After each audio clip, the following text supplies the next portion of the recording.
All right, everybody, welcome back. Welcome back to Think Sacred Podcast. I'm Zach. I'm here with my father, Phil. And so interestingly, we recorded the last episode. We have not listened to it yet because it is uploading right now. As we're recording this, it is currently uploading. So we haven't had a chance to actually go back and see exactly what we said. But we both have minor notes based on what we remember from it, right? Is that where we're at? I think you said you did. I have some notes as well. So we can probably go over those notes. But again, my recollection of what we talked about is in the distant past. That's the way conversations are with me, honestly. Yeah. Well, not having to listen to it, I'm just gonna kind of shoot from the hip. And again, I do have some notes, but they're probably pretty minor compared to what we actually said last time. Yeah. Well, it was interesting. So I talked to. I'm gonna say this out here. I talked to Mom today, and it was interesting to get some of her takes on some of the things that she's been hearing from the podcast. Oh, we also have a comment that you might want to address. I'm sorry, I can't even believe I forgot about that. We have a comment that you might want to address. Okay. Which I might not be able to pull up because we're uploading at the here. Well, while you're talking about that, was that on Spotify or YouTube? It's on Spotify. Okay. Anyways, let me take a look at that. Let's go over our notes, and then in the meantime, what I'll do is I'll take a look at and see if I can find that. Okay, would that be fair? Yeah, I have it right here. It says, oh, you got it. Okay. It says, I don't think it's right to say that kids don't sin because they, quote, don't know any better, right? That was my argument. Every single thing someone does that is sinful, they know 100% that it is sinful. I know this because Romans 1 tells me so. The early church's arguments for young kids going straight to heaven is based off that they can't sin yet, not in the way that they don't know what sin is. So, and then he says maybe it's my Calvinist influences speaking through. So, what do you think about that? We had talked a little bit about it. It's not one that I'm like completely entirely convinced of or anything like that, right? Well, anyways, back to what I've said on the first couple. We have a sinful nature, and kids are selfish. Kids are born selfish. You know what I mean? If you think about just the nature of a kid, it's about me. They cry when they don't get their way very quickly. And that's just the natural state of being of a kid, right? And then we teach them. We don't have to teach them. People say that we don't have to teach them to be good. That's what some people say, but I highly disagree. That's not how we teach kids, right? We correct their bad behaviors. What we do to send them. That's really good. To head them on the better, the path that we want to head them on based on our convictions, right? Yeah. So it's interesting because my son is always good. Well, no, I caught him lying probably for the first time when he was like 3. Like it was early on. It was way earlier than I thought it was gonna be. Yeah, you know what I mean. Like I was really surprised that it was an obvious, blatant lie because I knew what had happened, and he was saying. Now, there's a difference between if he doesn't remember exactly what happens, because that happens all the time. There's times where he thinks something happened. He's like, "Oh, last week this happened," and I'm like, "No, that's not how it happened." That's different than what had happened in this case. And in this case, he literally lied to me. You know what I mean? And like I said, he was like 3, and so I was kind of shocked. I was like, "Oh, huh." I gotta kind of. Think about this kind of stuff. The question is, you know what I mean, is did he know he was lying? Or deep down, does he know he's lying? I think I've told you before, but like my memory of like anything before high school is very, very spotty. Very spotty. So am I now, as the person that I am, accountable for... Like if I told a lie when I was like 5, does that count as me knowing, even though like now I don't remember it? Okay, so I'm sorry, this might be too deep. This was just supposed to be just a start. yeah, we were talk we were about- supposed to go over our notes when we started this pod. You know, this is how these things are going so far, right? We come into these. I don't know what he's going to say. He doesn't know what I'm going to say. I'm not saying we shoot from the hip. I don't think we do that, but we purposely try to kind of simulate, again, just our normal conversations that we have when we're driving in the car, when we're, again, sitting in the kitchen or, sitting in the living room, something like that. So I think it's good to continue that way. I think on a deeper level, I'm hoping that God himself is somehow guiding us on what things to talk about and how to talk about them. I think he'll put it into us as we're going along. If we have good faith in each other and everything like that, I think God will. I mean, we're not going to speak prophetically. I don't think that's what you're saying. But I do agree. We're not trying to be. I do agree that Exactly. God helps influence our thoughts, right? Yeah. Absolutely. But what I will say is that I don't know, and I haven't really thought through this. Sometimes I'm thinking through these things as we're just in the discussion process, right? Yeah. But you have said this a few times, and I don't think it's the right approach. Did they know that they were? What do you say? Did they know that they were sinning? Like what? I don't know how much that really matters, because when the more that people do bad things, the more callous they become. And yet we say, hey, wait a sec, that person has become so callous that they're doing extremely bad according to the eyes of society. We need to do something about that. We need to punish that person. So whether they think they're doing bad or not, that may not be what we're even aiming for. We're just saying they're doing bad, and we need to correct that bad behavior to make them know that it's bad. It's our job to correct kids, maybe, to show them that what they're doing is bad. They might not know it, but we're there to show them, hey, wait a sec, this is not acceptable. Yeah. Like you're saying about getting callous, it's like becoming nose blind. You know what I mean? Like some people don't know how they smell, right? And then sometimes it takes someone else to tell you, hey, your breath stinks, or hey, you need to put some deodorant on. That reminds me, just a quick story. Several years ago, back in a job in a warehouse, we had to go to basically the GM of the building and tell him that one of the managers had bad halitosis. It was that bad, where it's like, oh, no. you got to talk to this person because we can't even we can't even talk to that person face to face. It is so bad, and so it was. Anyway, that's beside the point. But it was the only time that I ever remember something like that happening. So anyway, but why don't you? You want to go through your notes first, and then I'll go through mine? I'll do like half of them because the first half, I think this is. I said this at the beginning of the last episode, and I think I might have to say this at the beginning of every episode, especially if we have episodes like the last one where things might get a little more heated at some points in time, right? Number 4 has not been uploaded. and it was no. Some people might see it as contentious. Yeah, you know what I mean. But we're still very civil to each other, I guess, is the point. So it might be an interpretation that's not valid, is what you're trying to. Yeah, that's literally basically my first note. We aren't debating against each other as in the way that you would debate against an enemy, right? I'm not actually trying to convince you of anything, and you might be trying to convince me of something or whatever, but I might want that.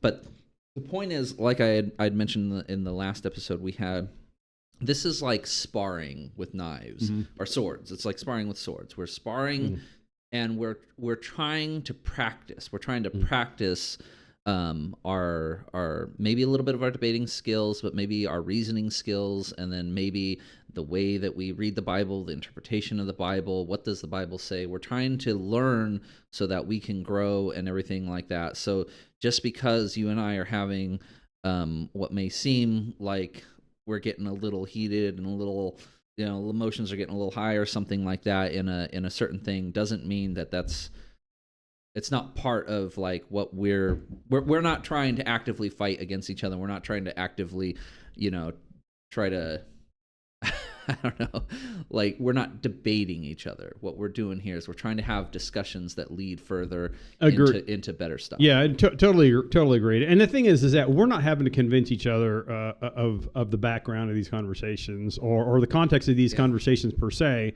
We're just saying, hey, audience, it might look different than the way we're taking it, right? So understand that we love each other and we're not and these conversations that we're having, even though they may seem a little contentious at times, we feel together that it is best for us to have real conversations, and hopefully you as the listeners can learn from these conversations and think about having real conversations with other people when it comes to what is truth, right?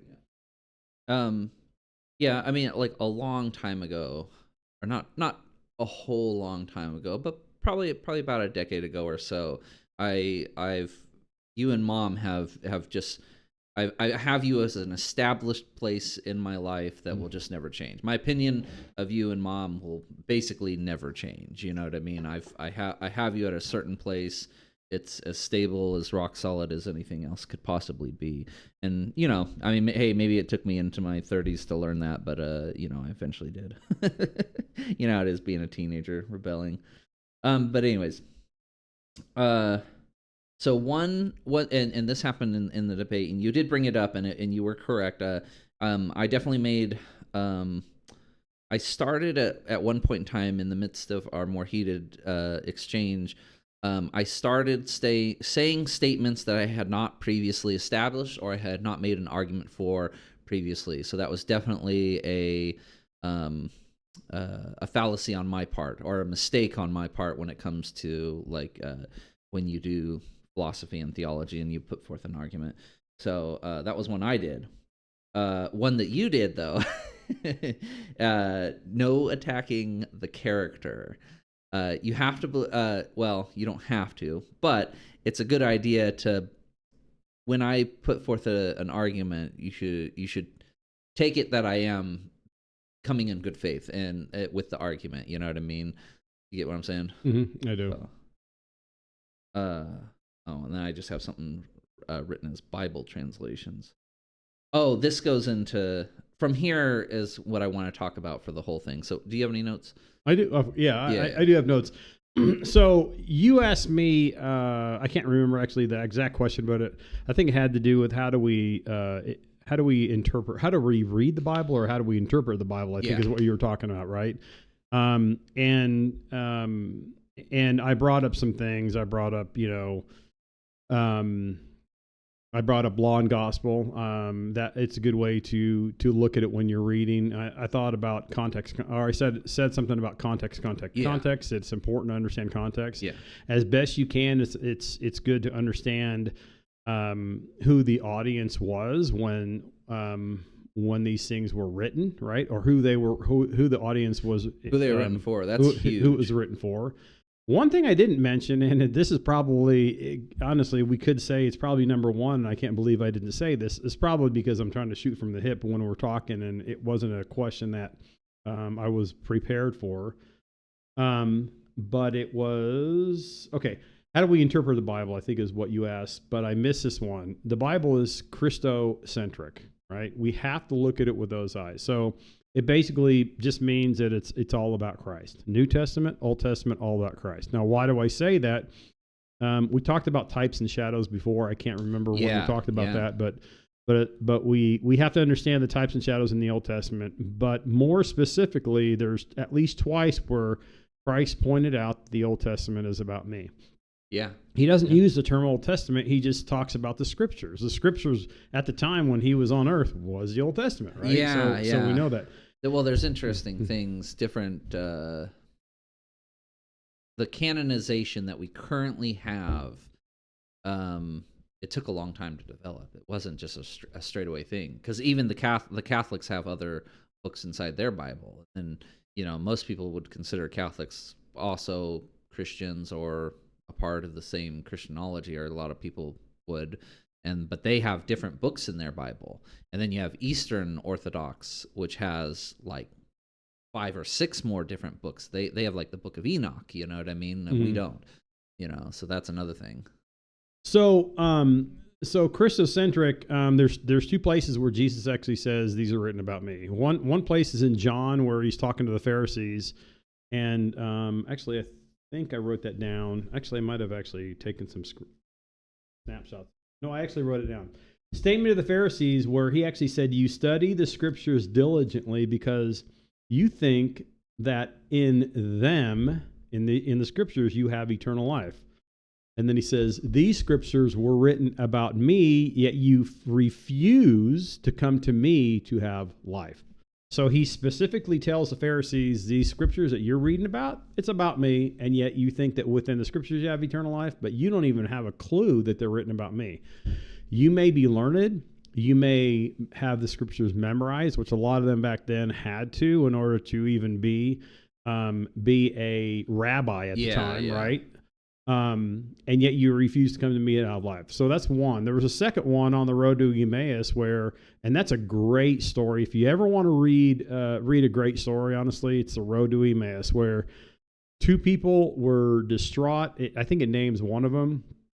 And they were distraught because Jesus had been put to death on the cross, and he was already resurrected, but at the time they didn't know it. And they said, "And women came to the tomb, and they came to us." And these weren't not the direct 12 apostles, by the way. Yeah. These are some others, because he had many disciples as well.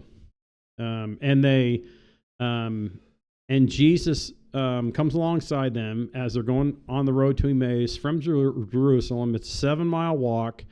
And it's interesting because I actually looked it up. I said, how long does it take to walk a mile? It takes about 22 minutes to walk a mile, and that's with shoes on level ground. So let's just say conservatively 30 minutes. It was a 3.5-hour lecture, let's just say. Right? Or Jesus, he said he goes from Moses and all the way through the prophets and explains to them the things that were supposed to happen. In other words, the things that were written about the death and resurrection of Jesus and how this was the plan from the beginning from God, right? And so twice he really clearly says it's about me. So if you read it with the lens of it's Christocentric, it really helps reading the Bible. The other thing that I don't think I mentioned, just real quick, just to kind of close this one out, is it has to do with, I would say the Bible is Christocentric, but if anyone asked me what the Bible is about, I would say that. But I would also say it's a book about redemption, right? And there are definitely places, especially even in the Old Testament and the New Testament, where it has to do with redemption. The first sacrifice in Genesis, the time where actually they're going into the promised land, the time where they're grumbling in the desert, where God doesn't put them to death. He actually instead gives them some sustenance to eat on the way there, right? That they didn't have to prepare. So he had mercy on them through all of these grumblings. But anyway, it really has to do with redemption and the story of Abraham and the sacrifice of Isaac, and where he said, on this mountain, God will provide. Definitely Christocentric and definitely redemptive as well. So yeah, well, it's basically like my favorite part, and we've already talked about how we talk about these types and shadows. It's one of my favorite parts when I'm reading through the Bible is seeing just these connective threads of how some stories are so similar to others in their like 3-act structure, you know what I mean? Like Jonah.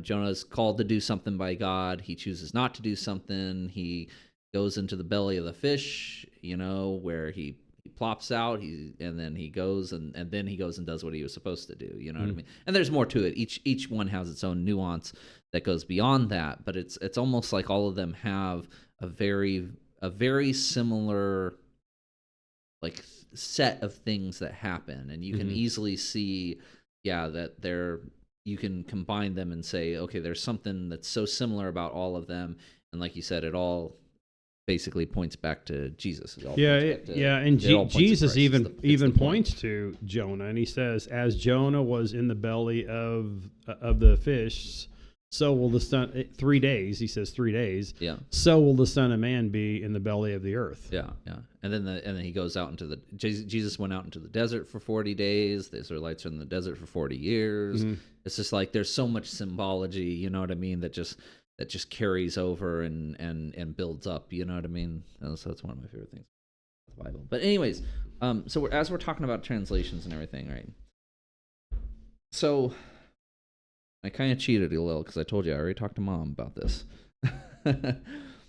When you're translating, though, and it's not just a matter of we've gone through and we've done what you said. When we translate, we've looked at the context, we've looked at who it was written to, we've looked at other verses in the Bible as well to combine them together, or to support the original verse or whatever. And now let's say we've done all that and we still come to a different conclusion. So this would be another example, like we had talked about with people that, you know, either drinking or getting baptized, you know, things like that, you know. So we've done all that. We've gone. What we both believe is we've read our context and everything like that, and we still have a different interpretation. Where does that leave people? I thought you were going to talk about translations of the Bible. Yeah, I know. So. And then as you were talking, because you were talking about the interpretation, and you had brought up all the good stuff, which I totally agree with, right? When you read the Bible, you got context is like king almost, you know what I mean? Context is so important. You want to know, who was talking, what language were they talking in, and who were they talking to? You know what I mean? It's different if you're talking to, if Jesus is talking to the rabbis, if he's talking to them, then it's going to be different than if he's talking to a woman at a well who's not even Jewish herself, who's a Gentile, right? Oh, so one of the best stories in the Bible, by the way, the Samaritan woman. Honestly, John chapter 4, great story. But anyway. Yeah, so see, I mean, great redemptive story there, by the way. He goes to the Samaritan, was through the town. It says he had to go through the town of Samaria, where the Jews always traveled around that. Good redemptive story where he had to go through a town, and the Jews hated them, and yet he had compassion on them. Yeah. Anyway. And there's times where Jesus is talking to like one group of people, and he's talking to them in a certain way, like in the Beatitudes. Beatitudes, yeah. When he's talking that way. It almost sounds very hippie and lovey. There's a lot of like really positive talk, but then there's other times. But then once again, when he's talking to the Pharisees and the Sadducees, there a lot of times he's really harsh and he's really like, you know what I mean. So, anyways, you're actually asking some very, if you think about it, these are very big overarching questions, right? They're not that specific, but. Yeah, because we go back to it. Like I might believe, as I'm reading the Bible, there might be something that I believe, and I'll just take it as face value that I see it, find it in the Bible and everything. But then these bigger, larger existential things, I think will lead to even better interpretations of the Bible, because when you can see the types and shadows, we were talking about the types and shadows. When you can see that, and you can look and you can see the reflection of Jesus within it, then your interpretation becomes stronger, because now you can look back at other things and it's more. I hope that makes sense. It's more clear what you're looking at. Here's what I would say about reading the Bible. Okay, so kind of back to that, is that you take it. Do we take the Bible literally? That's a big question. I would say it depends on what verse it is. Well, it really. I would say yes, we take it literally, but not in the sense that a lot of people who are enemies of the Bible would think. Right? because I would say yes, we take it literally, but we take it at face value based on the language, I guess, right? So if we're talking about some of the Psalms there's a lot of poetry, right? Yeah. In the Psalms and in the Old Testament, right? So we would take it as poetry, right? Or we would take those verses as such. We would take Revelation as apocalyptic. What does that mean? Does that mean that the heavens will be darkened? You know, does it mean what does it? What does that mean? It's more symbolical in Revelation. It's a lot of symbology. It's like it's explaining things that aren't like concrete things. It's necessarily. I mean, some points in time, I'm sure it is, but at other points in times, the thing that they're describing. This is about angels too. When they describe angels, especially in the Old Testament, there's some really funky looking angels, right? With like 4 heads. Oh, it doesn't make it 4 makes wings. Oh yeah, 7 eyes or whatever. I mean, there's some absolute crazy things. But when people try to draw these things as written, they make zero sense. Yeah, right? They make zero sense. But if you say, okay, what are those meanings? And most of the time, for Revelation specifically, you have to go back to the Old Testament, and you would have to say, okay, when Jeremiah was speaking or when Ezekiel was speaking of these similar things, what was he referencing? And then you have to maybe take that reference back to Revelation. You go, okay, now I understand it better. It's not about looking at this. This is an Eastern way of thinking. Is the Bible was written by Eastern minds? It really was, if you think about it. And we don't have that concept at all. I don't think I have that concept at all. But I have to understand that I can't draw these beings out in Revelation as they were explained and say, okay, this is what it looks like. It's like, no, that these have symbolism. That's what this is all about. And we have to understand what the symbolism is. What do those eyes mean? What do these wings mean? What are these? What do these 7 mountains mean, right? All of these things in Revelation. What are they talking about? 40 days in the desert. Why 40? And it's symbology. Yeah. So if I read something about David and Saul, where Saul's actually chasing David down, and they talk about maybe David was over here in this town and he spoke to some people, and then he went on this side of the hill, and then Saul was actually paralleling him on the other side of the hill, and it tells where they were. Now that's where they were. That's literal. I mean? Yeah. That's like that reads as a historical event that happened, and so that one we can say yes, that is what. Yeah. Yeah. No. So there's others where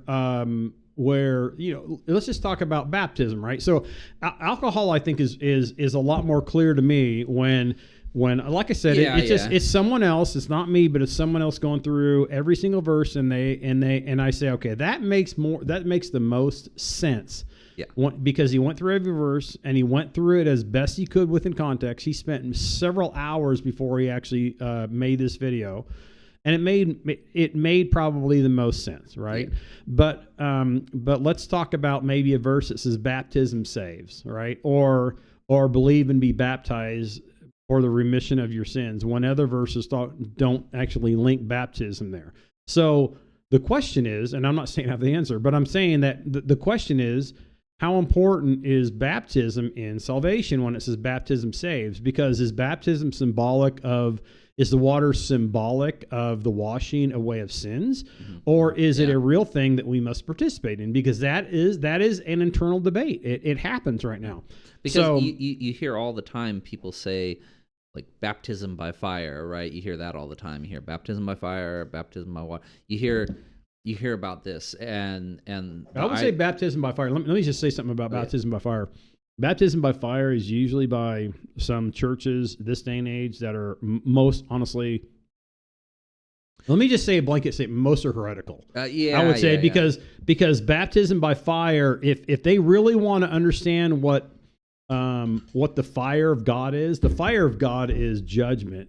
It is and they think it's a good thing to have these fire tunnels in churches, and it's like, wait a second, where in the world did you get that from? Yeah, so you kind of went off on a weird tangent. No, there. I just wanted to squash that. Well, just like how you were saying, when we talk about these angels with like 4 heads and 4 wings and everything like that, and or a statue, what was it? The statue from the dream where it's like. Are you talking Daniel? Bronze, silver, yeah, gold, or something like that. You know yeah, what I mean? Yeah. Well, clay, yeah, whatever. The same Bronze, thing with silver, when yeah. I hear that baptism by fire, because I usually don't hear it in the context of what you're talking about through like a church. I usually hear it in the context of every man, everyday life, and everything like that. When people are going through a hardship, you know what I mean. It's a baptism that transforms them, and then afterwards they're better off for. Well, all I'm going to say is that yes, trials can definitely help us, but how they're interpreting that saying, I guess I would say, is that even a scriptural saying? That's all I'm going to ask. No, yeah, I mean, well, not everything I bring up is going to be straight a scriptural saying. That's actually part of it too. There are a lot of things, that I bring up that are. I think we've already seen it, and we're probably going to see more of it. There's a lot of things that I bring up that are what the common person, like all dogs go to heaven. I told you that one, right?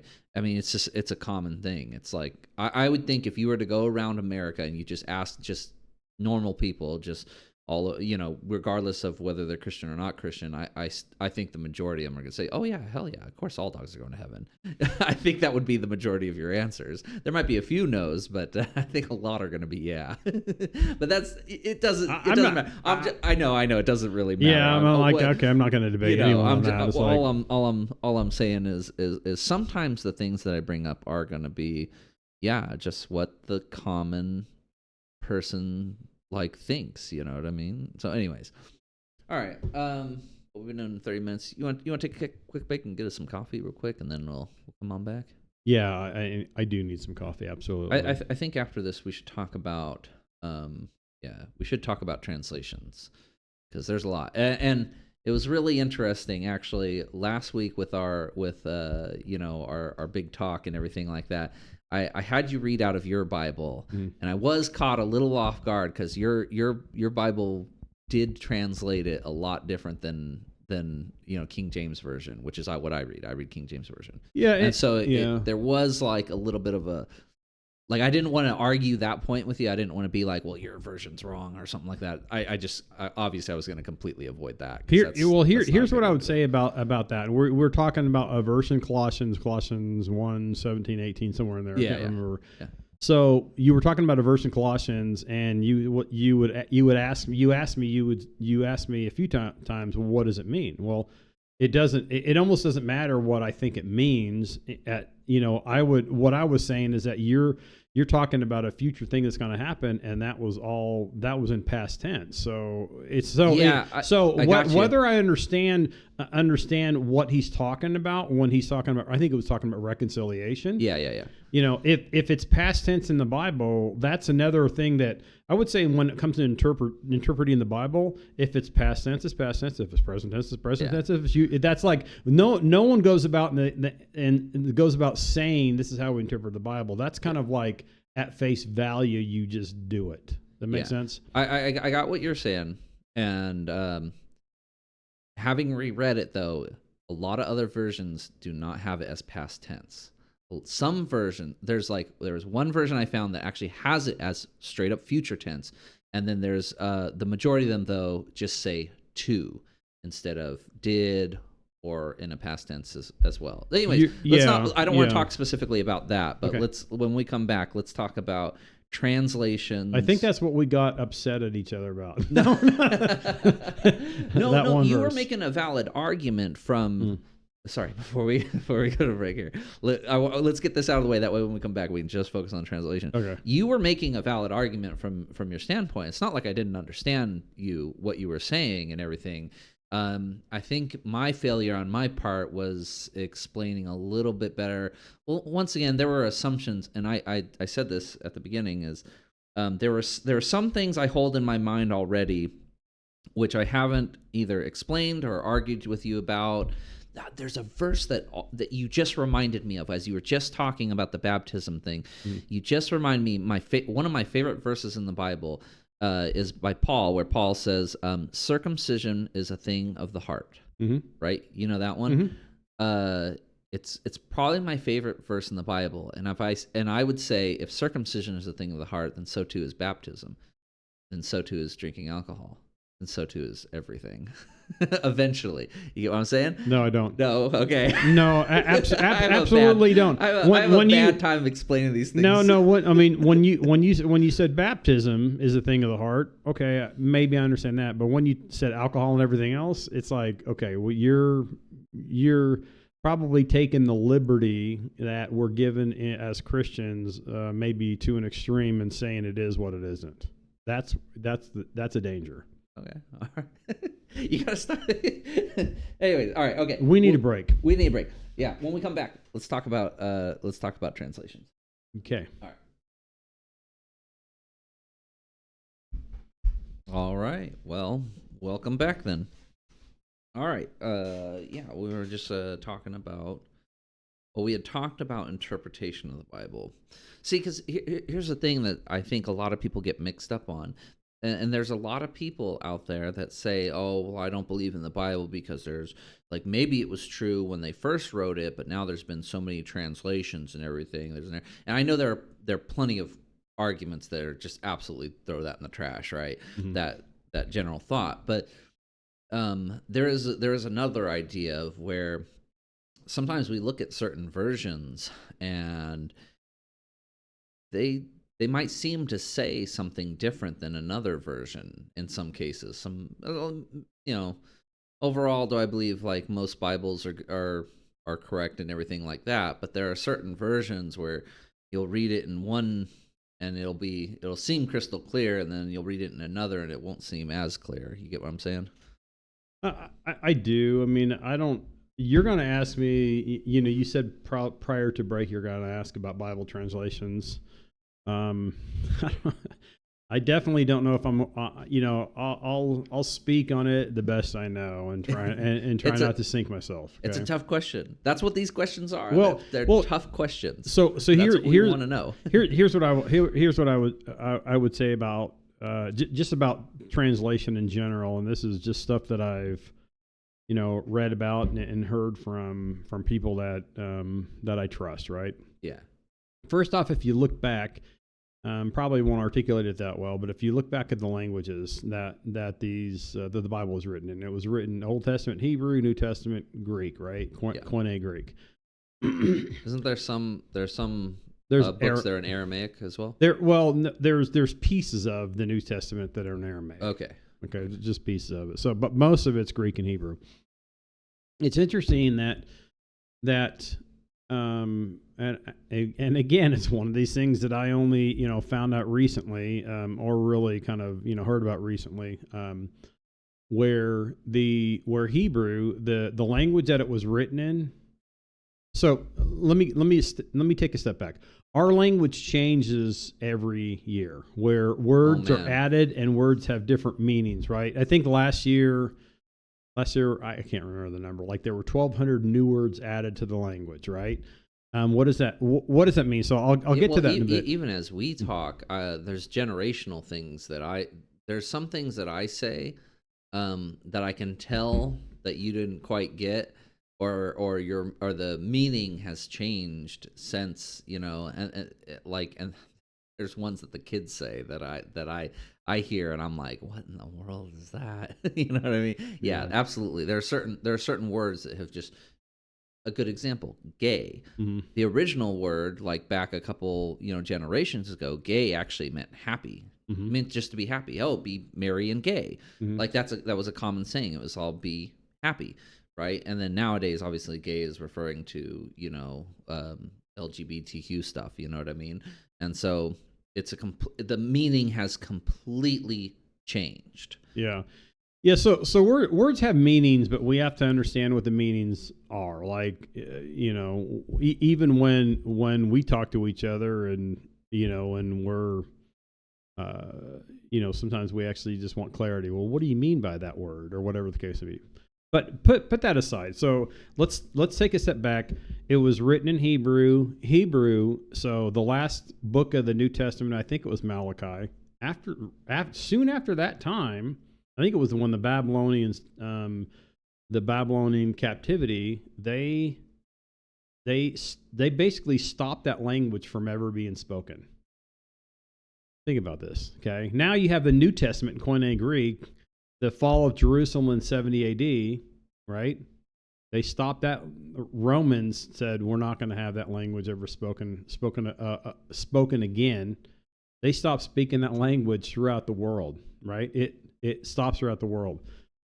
What that means is that these languages that the Bible were written, the original languages that these were written in, are captured, and the meaning hasn't changed. Right now, good scholars obviously have to go back and they have to make sense of what these words were, but they didn't change from their original context, right? Which is a really amazing thing. So that's a good thing, right?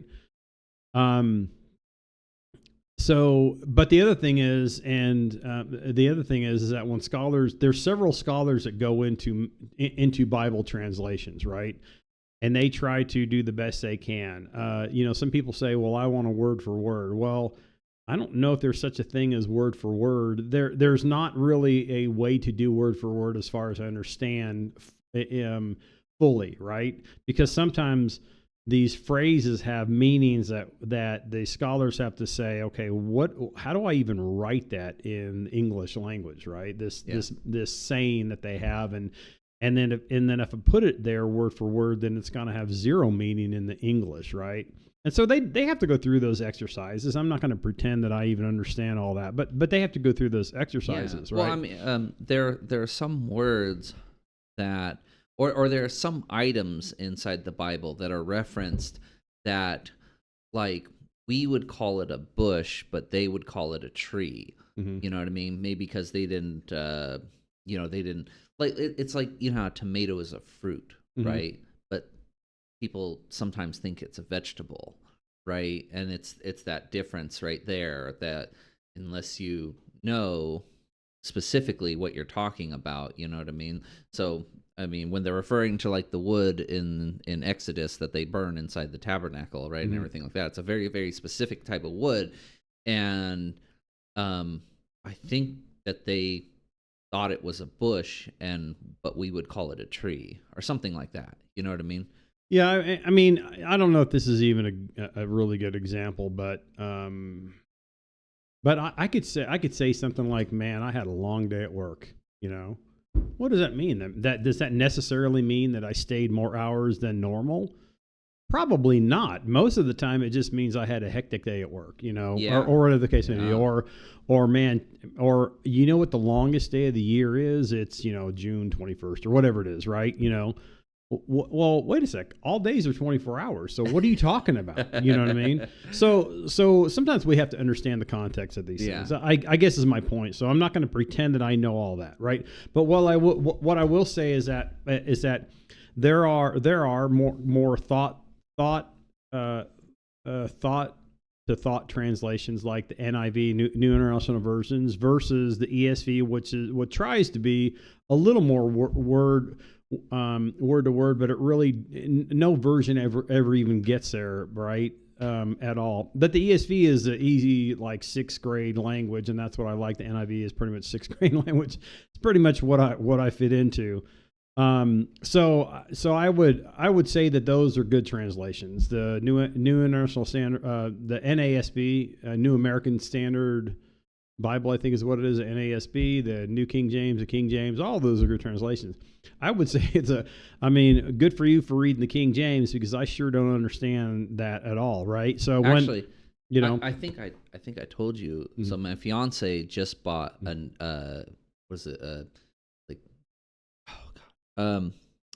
like an Greek original lexicon, or no? Like an original, like 1766 version or something like that, right? The King James of King James, yeah.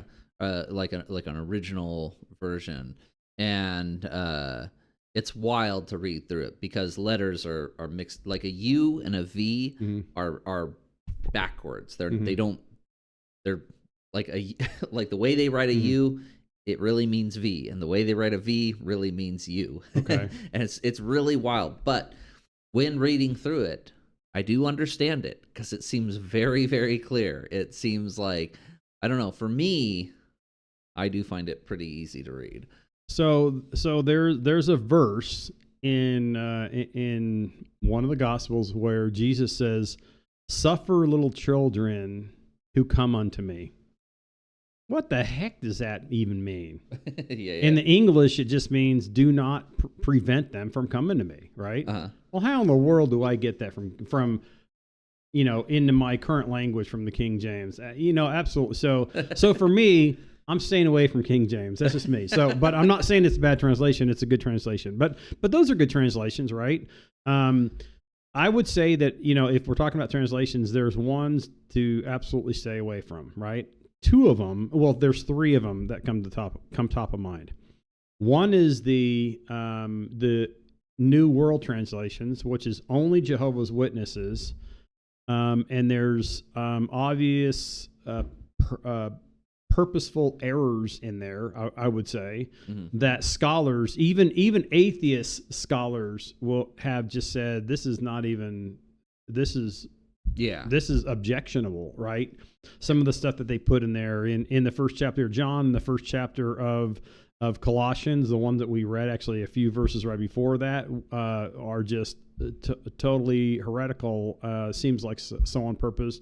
John 8:58 is translated a different way, where scholars just say that's not even a good translation. Most translations will actually basically, if you want to find out who's doing the translations, it's public record, and they do that. NWT doesn't have that. New World Translation, it's like, no, it's people, they don't want to put their name out there because they want to stay humble. Well, that's not true. That's not what happened there. So yeah, it was a Charles Taze Russell kind of thing in the early days of Jehovah's Witnesses, where he was heretical, and they basically put the version together as what they believed, right? So that's one version. Second version, I would say, is the Passion Translation, right?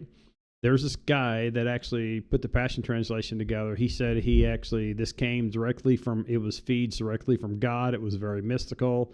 Some of the big churches use it right now, and it's a very bad translation. Yeah. The third one I would say is probably the Amplified Bible. The Amplified Bible, what it intends to do is to have what's like the full meaning, right? So we're going to have the full meaning of these words, right? And so there might be a word out there, and they try to have all the meanings that it could be, right? Okay. Rather than the meaning that it should be in the context. So you can grab hold of that, and you could say, well, this is the meaning that I take it to be, not understanding that really you need good translators to put it in its proper context and do their due diligence to say this word in English means, or this word or this phrase actually means this in English, and it may have other possible meanings out there in a different context, but in this context, this is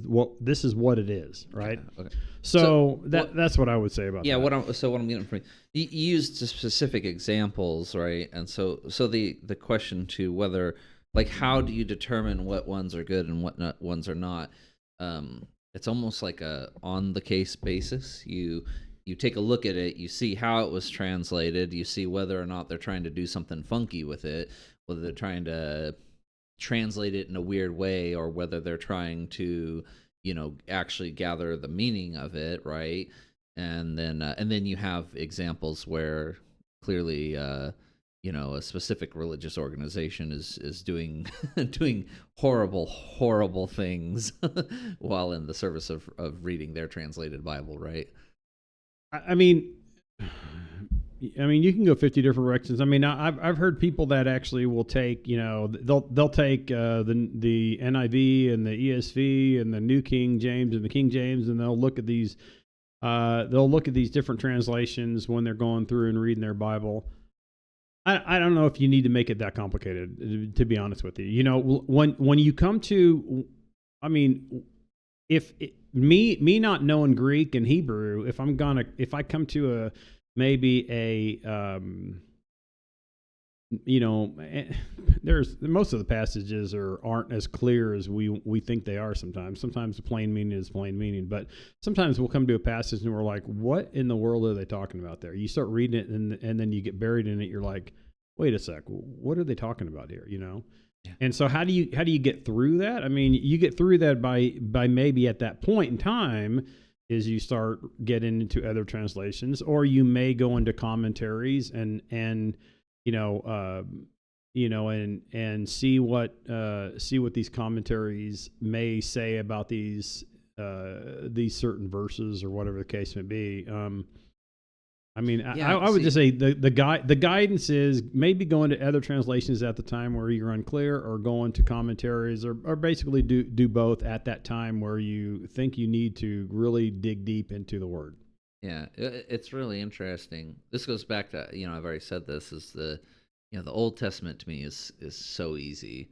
You know what I mean? Because a lot of it reads really, really straightforward, and you don't have to think about it. But then when you get to the New Testament, then you're dealing with like some things that just require much more thinking, thought, and translation put into it. And yeah, it's I don't know. Do you ever find that some people have like radically different views on the Old Testament, other than saying that the God of the Old Testament is different than the God of the New Testament? That's a completely different thing. But just like in Christian doctrines, does anybody actually translate the Old Testament like differently than the different than somebody else? Like, you get what I'm saying? Or is pretty much everybody in agreement on the majority of what the Old Testament is talking about? You get more than one person in a room, you're going to be in disagreement. Let's just say that. So people are people, but I would say, without quite fully understanding your question, here's what I would say. Here's what I would say. I'm just going to go there. How about that? Is that there are some people that absolutely they think the God of the New and the Old Testament are different, right? There are some Christians that still think that the Old Testament is that the way people got saved in the Old Testament is different than the way in the New Testament. We can talk a little bit about that too. Yeah, that's a whole topic right there. Yeah, so some people still think that, and some people in like legit Christian churches think that too, and I'm like, wait a sec, I don't like how was Abraham justified, right? And it's real clear in the Old Testament, and it's reiterated in the New Testament is a really good example of, we're justified by faith. Right? Yeah. So, and that's it. New and Old Testament, same God, same God in the Old and New Testament. So I think there's confusion. Let me just say this. Sometimes there's confusion about it. So when I say, hey, this was an Old Testament verse, I don't know if it even matters that it was an Old or New Testament verse, so to speak. Maybe it's just good in its context, I guess. But absolutely, I believe that you're saved the same way in Old Testament and New Testament. It didn't matter.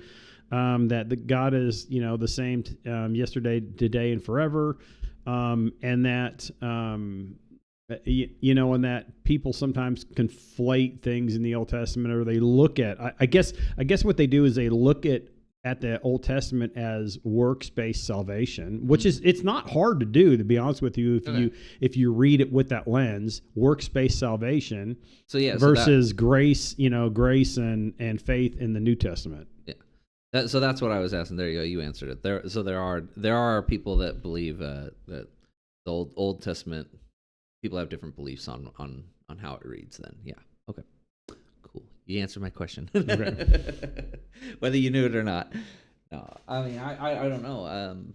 I mean, this seems pretty black and white subject to me.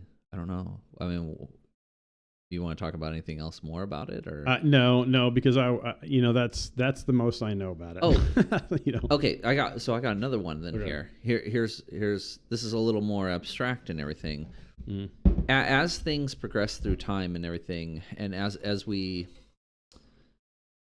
not translate it different, but on the way that people translate it, the amount of dedication they put into it. So back in the old days, in medieval times, the monks that would write the Bible, right? Mm-hmm. They would memorize the Bible, and then they would write it out word for word, right? Mm-hmm. And if they mess up, they have to burn and throw the whole book away, and they have to start all over again and do the whole thing. And if they mess up just one letter, right? Mm-hmm. So there was this really heavy, like I've got to make this perfect. There was like an air of divinity to the way that they made it, right? They're like, so in the past, I have no clue about the monks, but in the past, scribes, when they were actually writing, basically it's like a copy machine. They were copying a scroll, let's just say, into another scroll, and they made one little misstep, then you're right. I mean, and back then there weren't chapter and verses, but all of a sudden they get all the way through 52 chapters and they get to the 53rd chapter of Isaiah, and they're like, oh my gosh, that was supposed to be an E and I put an I there. I'm just kidding, but you know what I mean? And literally it was that. It was that precise. Yeah, they took their job seriously, and they would actually have to be burned. Not just rip out that page and just start over on that page or something like that, right? The whole thing, because it was a scroll. It was, these things were written on full page scrolls. They weren't like single page. Well, in medieval times they had books, right? Yeah, maybe back then they did the same thing, but then then they finally got the printing press that saved them from this havoc, right? Yeah. But do you think something is lost over time though when we get away from doing things in that manner, right? So as our technology continues, are you saying we get dumber and we can't like memorize the Bible? No. I mean, is that what you're alluding to, or not? In a like lazy, way, I guess. I mean, that's a little extreme the way you put it, but yeah, almost in a way, it's like we lose some of that skill of being able to, being able to. And then also not only losing a little bit of the skill, but also losing a little bit of the reverence of it. Well, you can just print it out, how special is it? Whereas back in the old days in medieval times, not everybody had a Bible. You couldn't just go out and buy one. You know what I mean? Like right now, I can just go down to Barnes and Nobles and there's 100 Bibles on the shelves and of 20 different translations. You know what I mean? Whereas back in medieval times, you're lucky if your town had a pastor at the church that happened to have the entire Bible, because he might not even have the entire Bible. He might just have the New Testament. There were, that's an interesting discussion. I'm definitely not a historian, by any stretch of the imagination. But yeah, back then you're absolutely right. These things were hard to come by, right? Yeah. And even back in the early stages of the Christian church, actually, if you think about it, even in communist countries, right, where there are underground churches that may have just a few pages of a certain epistle, right? Yeah. And that's China. all they have to go by. You think about that, right? Underground churches, and then when they're sent a Bible, they're like, I cannot. Like they treasure that thing. Yeah. We take these things and we write all over them, and when we're done, we grab a new one off the shelf at Barnes, right? I mean, I literally have, I don't know, I probably have somewhere between 5 and 10 Bibles at home. Just mine, and then my fiance has another 5 as well. So so different versions and everything. So it's really interesting. I mean, we could argue that we take a lot. I mean, we could argue that from any vantage point that basically the newer generations take more things for granted than older generations. But that's always been a thing that every that every generation has said, right? It's funny because I go back to Twilight Zone, right? Yeah. There's a Twilight Zone where they, I can't remember, I think it's like an old folks home where they get a TV at this place, and they knew that this TV was going to dumb those people down. Is basically what it was, and sure enough, by the end of the show, these people, they were just so stuck on watching TV rather than basically having regular conversations with Yeah. people. That was way back when, but Yeah. anyway, I mean, so there's nothing new under the sun, I guess, when it comes to that. You know what I mean? There's certain things we take for granted. There's certain things we don't. I would say right now, what's just interesting. This is just kind of I don't think it's a far stretch, but furniture. Think about furniture, right? I don't know if you know this, but you go on Marketplace right now and you look at solid wood dressers, for example, or these executive desks. No one wants an executive desk right now. 20, 30 years ago, these things would have gone for a lot more money than they do now. Even solid wood dressers where I remember, Mom and I used to go to stores, back in the day, and we used to relish some of these dressers, and sometimes we bought some of these pieces of furniture, right? Now we can't even sell them for pennies on the dollar. Yeah. Right. It's just interesting. It's just a dynamic of the culture shift right now, that certain things are treasured and certain things are not. Right. But back to the Word of God, though, that however we look at it, whether or not we have ample the ability to get multiple Bibles and multiple translations, or basically we're an underground church and we only have a few pages out of a book, right? Doesn't matter. We still should reverence it, right? So how do we do that? I don't know. You gotta. But at that point in time, it has to be a conscious effort for you to believe that it's sacred, right? If it's just a book on Dad's shelf, you know what I mean, next to the other books, it's you gotta let your kid know that this is a sacred thing. There's probably plenty of country songs that talk about dusty Bibles on shelves, and you know what I mean. In fact, I can think of one, but there's probably several more out there. You know what I mean, and they do it because of because they understand sometimes it's not reverence as much as it should be. So yeah. Yeah, it's a strange and interesting thing. I don't know. Yeah, I hope we aren't losing anything in our as technology moves forward. I hope that we're not becoming so dumb that we wouldn't be able to. See, that's the scary part, right? If if society collapsed and everything, right, and everything's thrown away basically, and because nothing works and. Yeah, I don't know. Is something going to be lost? I don't know. It's hard to tell. Well, I mean, I'm not sure where we're going with the segment of the podcast. This is definitely. Well, we got through the translation part. Yeah, so we're traversing. And so how this tied in once again is the way that Bibles are written now is just completely different how they were written back then.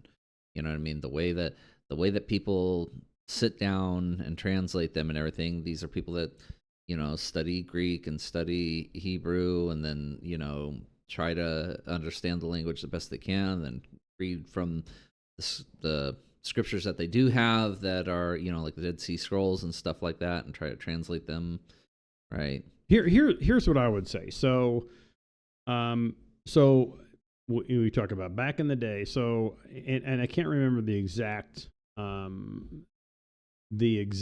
amount that they had to memorize. But back in Jesus' day, in order to even become a rabbi, I'm pretty sure that it was that they had to know the Pentateuch by memory. These are 5 heavy-duty books of the Bible, right? They just even qualify to be a rabbi, right? Yeah.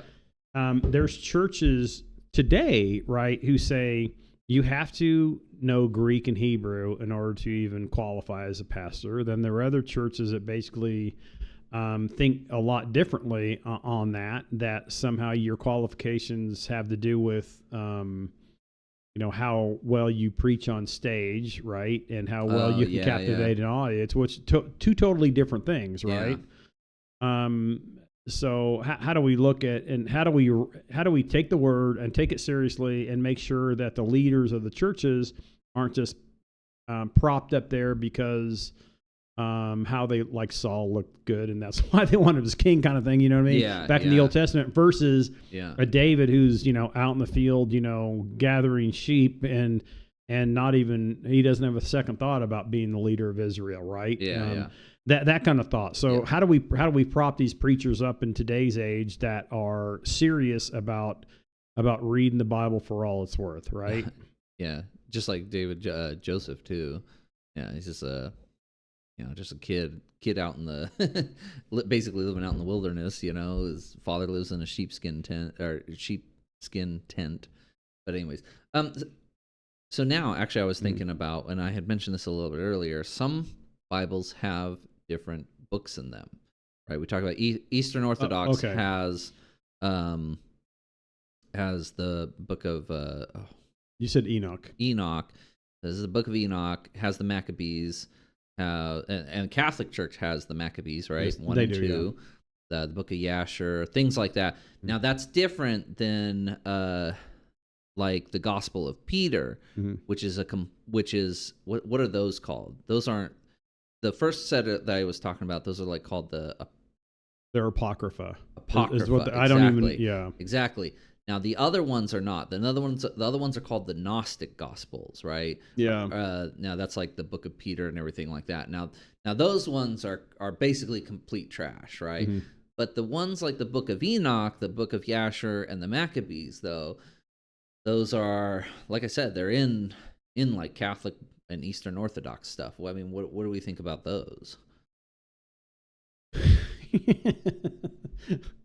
The hard questions, man. That's what we're here for. We're here for the hard questions. Yeah, the hard questions are fine. Yeah. But it's another thing to have a question that basically I'm not even qualified to answer. That's a whole different thing. I want to work through some of these hard questions, but this one I'm not qualified to answer. Here's what I will say about that. So different churches. So you have the 66 books of the Bible, right? Yeah. That's the standard within what we would consider like Orthodox Christianity. What a strange number, too. Yeah. So we have 66 books in the Bible right now. Then you have the Catholic Church, which I think, and Callahan would know, right? I think they have 73, so I think they have 4 or 5 more. And then you have Eastern Orthodox, which I didn't even know this until recently. They have 80-something, some crazy amount. About right, yeah. What I will say about that, and some people actually say, hey, there are different councils, in 300 AD or maybe 400 AD, where they decided on what books were going to be canonized. That is not what happened in these things. What some of these councils did, they're kind of twofold what they did at different times, right? Some of them said basically we have heresy coming into the church. We need to make sure that we protect the church, right? Which Jesus made it really clear that he's the ultimate shepherd, but the shepherds of the church that were there at that time, didn't matter what generation, that they were to protect the flock, right? So what they did is they may have had the Nicene Creed, they may have had the Apostolic Creed, the Apostles' Creed, or I think that there's a third creed out there, but these creeds basically just went through and they said, what do we believe? We're going to put this thing down so we can say, hey, if you go against these things, you're heretical. That's really what that was about. That's one thing. The second thing is that some people say they decide at the time what books to kick out, what books to put in. No, they were just solidifying what they already knew to be true. That's what they were doing with those councils. But stepping back to what you would consider the Gnostic Gospels versus like Maccabees, right? Yeah. I mean, I would the little I know about it, right? The Gnostic Gospels were written. Remember, the Gospels were written before 70 AD is really the common understanding when historians look at these things, right? Even like especially like Mark, right? Mark's like the earliest one, right? And then but John may have been a tad bit later, but still it's still easily before 100 AD. Right? Yeah, it's well within the first generation. Okay. Yeah. The Gnostic Gospels, the furthest they can trace any of these things back, I can't remember. It's like 200 AD. And they're Gnostic what does Gnosticism mean? I'm trying to think of the word, but basically these were where they didn't believe Jesus was God in these, but they were written. I mean, you read them. The first thing is you got to understand, historically, they can't even trace them back to prior to 200 AD. That's one red flag right there. But the second thing, when you're reading them, they're very mystical, right? Some of them are super weird. And they prop people up where the Gospels, if you read the Gospels and you read how the stupid things that some of these people did, doubting Thomas, you read some of the things that Peter did, you read the fact that the woman went to the tomb first, which was unheard of back then. When it came to, I mean, I would say propping up women or just saying, hey, these, like, they wouldn't write about that if it was someone writing a normal history book, but the Word of God, they're like, okay, this is really what happened. These women actually told us that the Christ is risen, and we actually had to be told by these women that Christ had risen, and to understand what the truth was, right? Yeah, there's some weird stories in the Gnostic Gospels. Like one of them is when Jesus is a kid, he gets mad at another kid. And then he opens his mouth and a fire consumes the other kid. So Jesus like just murders a kid because he's mad as a kid. Yeah, it's so weird. It's like Jesus of Nazareth movie where he's like looking at, he can't even like. Yeah. He looks like he's he's green eyes and in a trance during the whole movie, which is like, that's believable. Yeah, that's like the worst version of Jesus that I've ever seen on film. But the Gnostic Gospel, I think the most important thing is not what I think about them, is that the fact that they can't be traced back to the early days. That's the point of that whole thing, right? Okay. I said a lot of things, but that's really the point of the whole thing. But the second thing, when it comes to Maccabees and different things like that, I think Enoch, maybe, I can't remember, but the Maccabees, they were good. They were decent historical books as far as I understand, right? Yeah. But they weren't the word. They didn't translate to the Word of God. They were just decent historical books, is what they are. Not what they were, but what they are. So yeah, I'm not really sure. But whether or not they have like godly truth in them, I don't even know. Well, see, I know, like with the Book of Enoch. See, one of the things that people like make a big. I thought Enoch was one of those Gnostic ones, is not? No, because the thing is the Book of Enoch is referenced by Peter in the Bible, so it's a really strange one, and a lot of people are like. But the thing about the Book of Enoch is it's so far in the past. Obviously, it's before Noah's flood, right? And so all the things that he's saying don't really make a lot of sense. You know what I mean? It seems very speculative, I think, is how, most people look at it when they're comparing it to like the current Bible. It seems like a lot of it's like, because obviously it wasn't written by Enoch, right? Who is it written by? And that's the thing. A lot of the rest of the books, you can trace back somewhat who they were written by, or at least what time period and era they were written by and stuff like that. But Enoch, you can't trace back like where it actually came from. At what point in time was it introduced into the old, the old scriptures and stuff like that? Yeah, I mean, it's and there's other things and other books that are referenced in the Bible that basically didn't make their way to the normal canon, right? Yeah, it didn't make the cut, But it's not like, hey, because I'm writing about it, therefore I'm blessing the fact that it's inspired. That's not the point. The point of most of these, when they actually reference something, is they're saying, hey, basically, I think it's Peter or Paul references something, but bottom line is they're making a point, is all they're doing, right? Yeah. So if you read it in this context, they're not blessing the divinity of this book. They're just saying, hey, I'm trying to make a point here, and here's the point I'm making. If you read this and you understand what we're talking about here, or cultural significant. There's also cultural significant things too. So if I just say to you, Maryland, we're thinking of the same person, aren't we? I was thinking the state, by the way. Oh. No, that's Maryland. That's Maryland. Maryland? Marilyn Monroe, maybe? Yeah, there we go. We're thinking of the same person. Okay. See, I've just got to say her first name. And Yeah. you and I know who we're talking about, right? But let's say 150 years from now, they probably won't know who we're talking about if I just say Maryland. No, You know what you I would mean? have to put it in this context right now for them to understand. Then Yeah, in the yeah. future, probably, yeah. Yeah, so there might be things like that too. We were talking about translation. There's things like that as well in the Bible. You Well, know what I mean? I think Things that are think of that's cultural significance. there are, and the thing is that we are like we are not going to understand by any stretch of the imagination everything in the Bible. There's times where I've read a passage or read a book several times over, and I'll read it again, and it's like, how in the world did I miss this? Right? Yeah, And I'm talking in plain English. I'm not Yeah. talking about trying to dive into different translations and different commentaries. I'm just saying in plain English, it's like, wait a sec, at face value, this is wow, this is really insightful here, or whatever, which is good, you know what I mean. But the point of the matter is that the Word of God is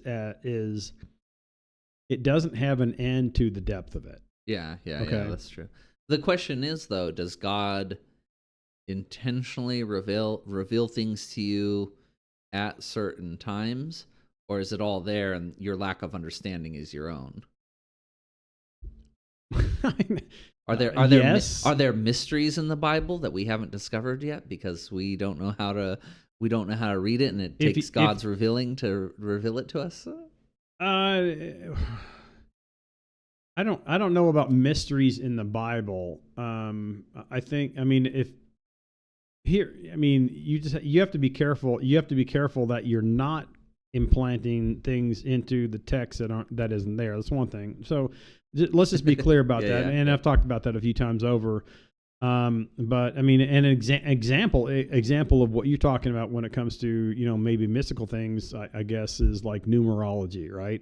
And they want to say verse, I don't know. I mean, I'm just making this up, but John chapter 7 verse 77, which there isn't, I don't think. I don't think it goes that far. Yeah. Well, 7 means, completeness, you know what I mean? And therefore when I read that, this is what it means. It's like, wait a second. When this was written, it had no chapter and verses, and now you're actually invoking, some numerology crap that really that seems like some astrological signs in the sky type stuff. That's garbage. But you've heard that before, where people will implant like these verse numbers into the text, or they'll take maybe a number that's in the Greek or in the Hebrew to an extreme, right? Now, I'm not saying that 7 isn't a significant number. It is in the Bible in this context. It is, right? 40 is significant in its context, right? 8 is a number of newness. 7 is a number of completeness. 6 is a number of man. You know what I mean? We can kind of say those things, but we're not going to take it more than that, right? Yeah. Well, we had talked earlier about the symbology of the types and the shadows, the 40 days in the wilderness, 40 years in the wilderness. You know what I mean? So it's there, right? So we obviously understand that. Oh, back to one thing. I forgot I was going to say this when we were talking about how do you read the Bible, and basically I'm talking about apocalyptic in certain Old Testament in certain Old Testament books, and definitely in Revelation how it's apocalyptic literature, and you have to read it as such, right? Like the number 666. What does that even mean? And then you have the number on the hand or the forehead, right? Like if you read the Tim LaHaye books and stuff like that, that's a whole different thing. But if you read the Tim LaHaye books, right, and the people that kind of go along with that mindset, they think that you're going to have a stamp on the outside of your hand or a stamp on your forehead. It maybe that can happen with chips and all that other stuff. But I will say that this one is definitely more symbolic. That basically as a Christian, during a time of tribulation, we could argue that it was the fall of Jerusalem that they were talking mostly about. Honestly, we could argue about that, and I think that there's a really good argument to have about that. But just meaning that you as a Christian weren't able to do normal transactional deals and buy the normal things that you could actually buy during that time because of who you were, right? Anyway, so I just wanted to go there with that. But what's really interesting, there are things that we are taught, or we think we're taught, or maybe we've heard it from some person or another person, and then we go back and we find out that it's not true, or it's not in the Bible, or something like that. My biggest example, and I give this to tons of people. I've given this to like a dozen people. Right? Is how was Peter executed? Right? We don't know. Tradition says he was executed upside down. Right now, that's the right answer. Tradition, but yeah. So most people would say, if I asked them how was Peter executed, most people would say, oh, he was crucified upside down. Right? It doesn't say that anywhere in the Bible, and we don't have any historical notes saying that. The only thing that we have saying that is a Gnostic gospel.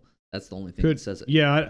I don't know. Be honest with you, where they get that from, but what I understand is that tradition. This is tradition has it. He was crucified upside down. Yeah.